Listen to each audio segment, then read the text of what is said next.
창세기 18장 말씀 중간서부터 롯과 그의 가정에 대한 이야기의 말씀이 나왔었습니다. 아브라함에게 나타나셔서 소돔과 고모라의 멸망에 대하여서 말씀하시고, 또한 소돔과 고모라의 멸망과 함께 롯의 가정의 그러한 멸망 속에서 롯의 가정의 모습을 보여주셨던 것이 바로 19장까지 그러한 말씀이었었는데, 근데 이 말씀은 아브라함의 그러한 믿음의 여정 가운데 나와 있는 그러한 말씀이었었죠. 이제 다시 아브라함의 여정의 삶으로 돌아오게 되어집니다. 앞에 우리 18장 우리 처음 부분에 보게 되면 하나님께서 아브라함을 이렇게 찾아가셨었죠. 그리고 아브라함에게 찾아가셨던 이유는 다른 것이 아닙니다. 사라를 통하여서 내가 약속한 그 자녀를 내게 주겠다라는 것이 하나님의 약속이셨습니다. 그렇고 나면 이제 그 다음서부터 아브라함과 사라가 행해야 될 것이 무엇입니까?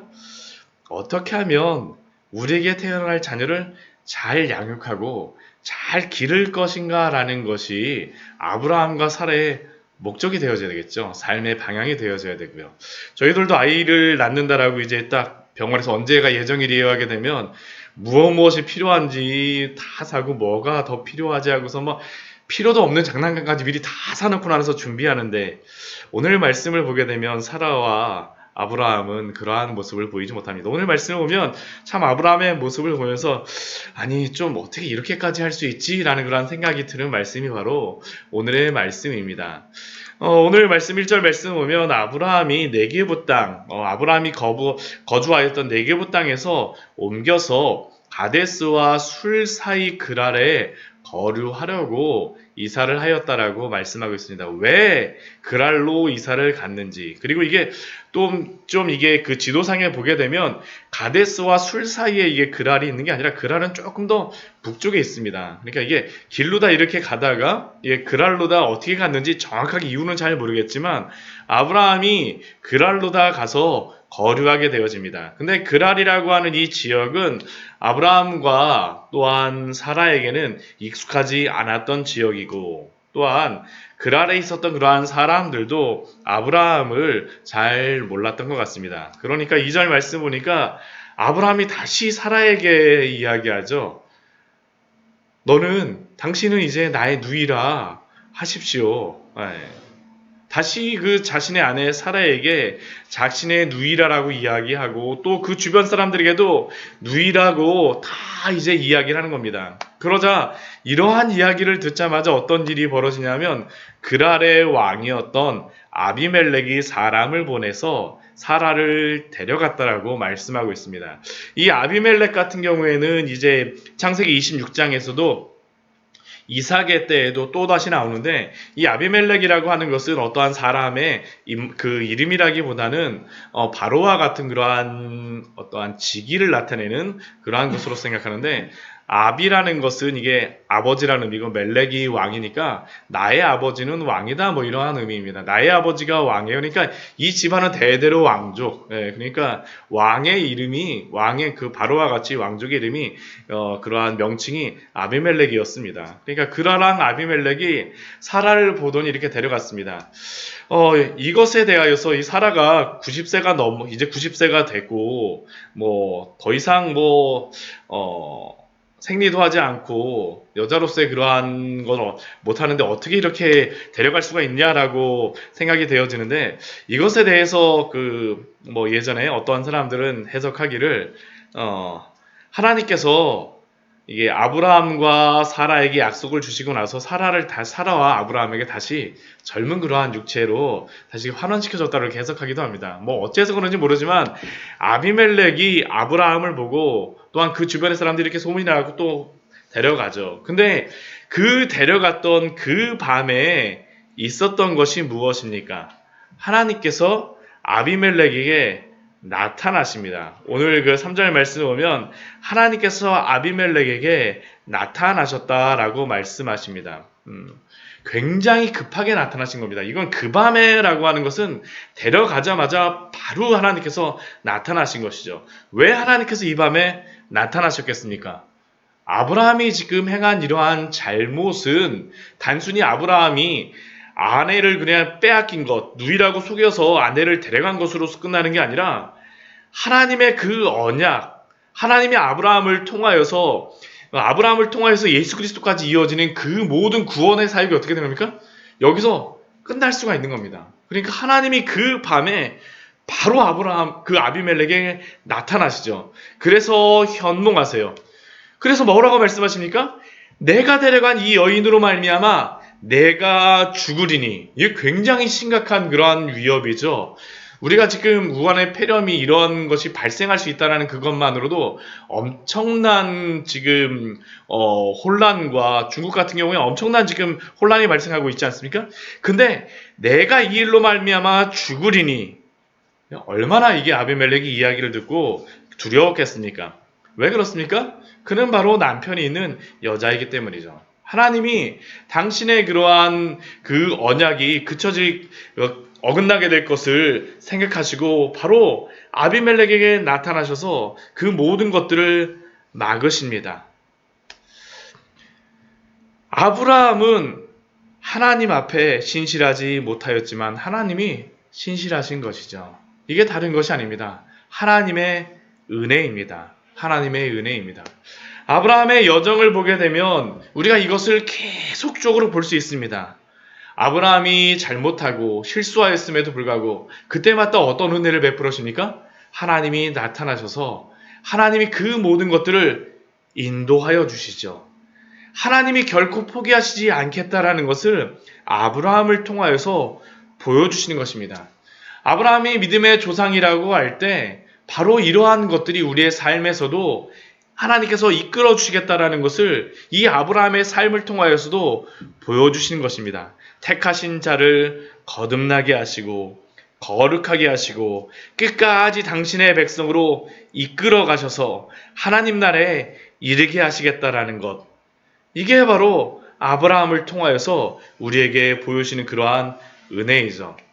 그런데 이 말씀을 보게 되면 하나님이 택하신 아브라함보다도 아비멜렉이 더 의롭게 행하는 것처럼 보입니다. 오늘 하나님이 이렇게 아비멜렉에게 나타나셔서 이렇게 말씀하시자 아비멜렉이 이렇게 대답합니다. 주여 주께서 의로운 백성도 멸하시나이까. 자신이 잘못을 한 것이 없다라는 것이죠. 그가 내 누이라고 속이지 않았습니까? 나는 온전한 마음과 깨끗한 손으로 이렇게 하였습니다. 이 말씀을 볼 때마다 우리가 굉장히 조심해야 됩니다. 왜 그렇습니까? 우리가 잘못 행하게 되게 되면 단순히 우리의 그러한 잘못 행함 때문에 우리의 그러한 행동만 세상 사람들이 탓하는 것이 아니죠. 누구까지 영광이 가려지게 되어집니까? 하나님의 영광까지 가려지게 되는 것입니다. 이 아비멜렉을 통하여서 나타내는 것이 바로 이것이지 않습니까? 이 사람이 내 누이라고 하지 않았습니까? 내 잘못이 아니고 이 사람의 잘못입니다. 우리의 잘못이지만 하나님의 영광이 가려질 수 있다라는 것이죠. 그렇기 때문에 우리가 거룩하게 살아가고 우리가 거룩하게 행하는 것이 얼마나 중요한지 모릅니다. 아비멜렉이 바로 아브라함의 그 잘못을 지적하고 있죠. 그러나 하나님께서는 그것을 그렇게 놔두지 않습니다. 하나님께서 어떻게 하시냐 하면 하나님께서 이 아비멜렉 앞에서 아브라함을 누구로서 세우십니까? 선지자로 세우십니다. 우리 7절 말씀을 보게 되면 우리 6절 말씀을 보면 하나님이 꿈에서 그에게 말씀하시네. 너가 온전한 마음으로 한 줄 알았다. 내가 너에게 나타난 것이 범죄하지 않게 하기 위함이다라고 그것을 이야기하지만 그러나 하나님께서는 아브라함을 또한 세우십니다. 그 여인을 돌려보내라라고 말씀하시면서 아브라함을 무엇으로 말씀하십니까? 그는 선지자라고 말씀하시죠. 그는 선지자라고. 그가 너를 위하여 기도하리니. 아브라함이 너를 위하여서 기도하면 어떤 일이 벌어진다는 겁니까? 아비멜렉이 살고 죽지 아니할 것이다라는 것이죠. 하나님께서 아브라함을 세워주시는 것입니다. 하나님께서 세워주시는 것입니다. 이게 놀라운 비밀이죠. 우리가 이 세상을 살아가다 보면 우리가 조금 손해를 보고 우리가 이 세상을 살아보다 보면 우리가 여러 가지 환난을 당할 때가 있습니다. 그래서 우리의 생각으로 그 사람들에게 동일하게 대항하고 원수를 갚아주려고 할 때 그러나 오늘 말씀을 통해서도 알려주시는 것이 무엇입니까? 하나님께서 세우시고 하나님이 원수를 갚아주시겠다는 것이죠. 하나님이 세우신다라는 것입니다. 하나님이 세우신다라는 것들.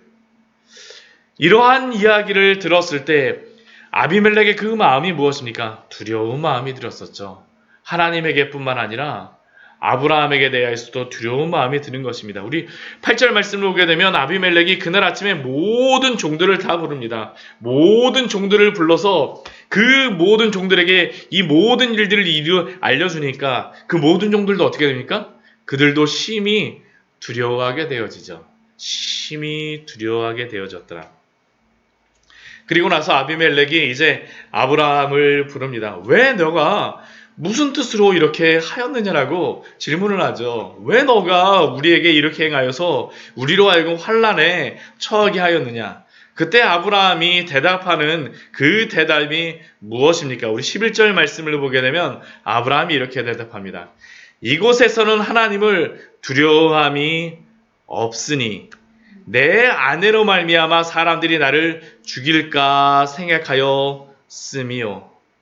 이곳에서는 하나님을 두려워하는 것이 없기 때문에 이것이 바로 아브라함이 그랄에 갔을 때 발견한 것이었습니다. 실제로 그랄에서는 하나님을 두려워함이 없었습니다. 그런데 그가 한 가지 잊고 있는 사실이 있었었죠. 그가 무엇을 잊고 있었겠습니까? 그곳에 하나님을 두려워하는 사람들이 없고 또한 아브라함이 그것을 발견하였지만 그것을 알게 되었지만 그러나 그럼에도 불구하고 그곳에 하나님이 계시다는 사실입니다. 우리가 믿음의 눈으로 이것을 발견하는 것이 너무나도 중요하죠. 하나님을 두려워함이 없다라고 하여서 하나님이 그곳에 계시지 않은 것이 아닙니다. 우리는 이 세상을 보고 현상을 판단하고 그 상황을 기가 막히게 잘 분석하기도 합니다. 그런데 그 모든 분석 가운데에서 우리가 잊지 말아야 될 것이 무엇이겠습니까? 하나님이 그럼에도 불구하고 우리와 함께 계시다라는 그 약속인 줄 믿습니다. 우리의 상황과 판단과 분석이 아무리 사실적이고 아무리 맞고 때로는 그것이 절망적이라 할지라도 그러나 우리의 절망이 하나님의 절망이 될 수가 없다라는 것이죠. 우리의 생각으로서 우리의 판단으로서 하나님을 판단하시 마시기 바랍니다. 오늘 11절 말씀 보면 아브라함이 실수를 했던 것이 바로 그것이었죠. 이곳에서는 하나님을 두려워함이 없으니 사람들이 나를 죽일까 생각하였음이니라. 아브라함의 생각으로 하나님을 판단하는 그러한 것들. 그러나 우리의 상황과 믿음에 관계없이 하나님은 당신이 택하신 성도들과 당신이 사랑하는 백성들과 항상 함께 하심을 잊지 마십시오. 이것을 잊지 않는 것이 바로 우리가 이 세상에서 살아가는 그러한 방법이며 또한 우리의 그러한 두려움을 없애는 그러한 중요한 것이지 않습니까? 이것이죠, 이것. 하나님을 잊지 않는 것들. 사실 이스라엘 백성들이 40년 동안 그렇게 헤맸던 이유도 바로 그것이지 않습니까? 하나님이 주신 땅임에도 불구하고 악평하면서 삼키는 땅이라고 고백하였던 이유, 우리를 메뚜기라고 생각하였던 그 이유. 그러나 하나님이 우리를 메뚜기로 보시지 않습니다. 하나님이 우리를 당신의 백성으로 우리를 삼으시고 또한 하나님이 그곳에서 우리와 함께 하시는 줄 믿습니다. 이것이 바로 우리가 가져야 될 그러한 믿음이죠. 그리고 하나님이 또한 아브라함을 세우시는 것이 무엇입니까? 오늘 5절 말씀을 보게 되면 우리 17절 말씀을 보게 되면 결론적으로 아브라함이 이러한 모든 일이 있은 다음에 아브라함이 가서 하나님께 기도하며 하나님이 아비멜렉과 그의 아내와 여종을 치료하사 출산하게 하셨으니 하나님이 결국 무엇으로 세우신 겁니까? 실제로 아브라함을 선지자로서 세우시는 것입니다. 때로는 우리가 부족한 것 같다 할지라도, 때로는 우리가 실수한 것 같다 할지라도, 그러나 하나님을 기억하십시오. 우리의 믿음이 흔들릴 때, 사단이 사실은 이것을 가지고 계속 우리에게 들어오죠. 아브라함이 왜 두 번씩이나 동일한 실수를 하였느냐? 왜냐하면 두 번 다 두려워할 만한 상황이었기 때문입니다. 사단도 우리에게 동일한 것들을 가지고 오죠. 그러나 잊지 마십시오. 그러한 때에도 하나님이 우리와 함께 하시고, 그러한 때에도 하나님이 우리를 사용하시기를 원하십니다. 왜 그러실까요? 결론적으로는 하나님의 영광을 드러내기 위하였습니다. 영광을 드러내기 위하여서. 하나님의 뜻을 드러내기 위하여서. 오늘 아브라함을 이 아비멜렉과 그 모든 백성들 중에 선지자로 세우신 그 하나님께서 우리를 이 세상 가운데에서 하나님의 놀라운 백성들로서 세우시고 삼으시고 또한 붙들어줄 줄 믿습니다. 그 믿음 가지고 오늘 하루도 힘차게 살아가십시오. 기도하며 살아가십시오. 우리 같이 기도하도록 하겠습니다. 하나님, 오늘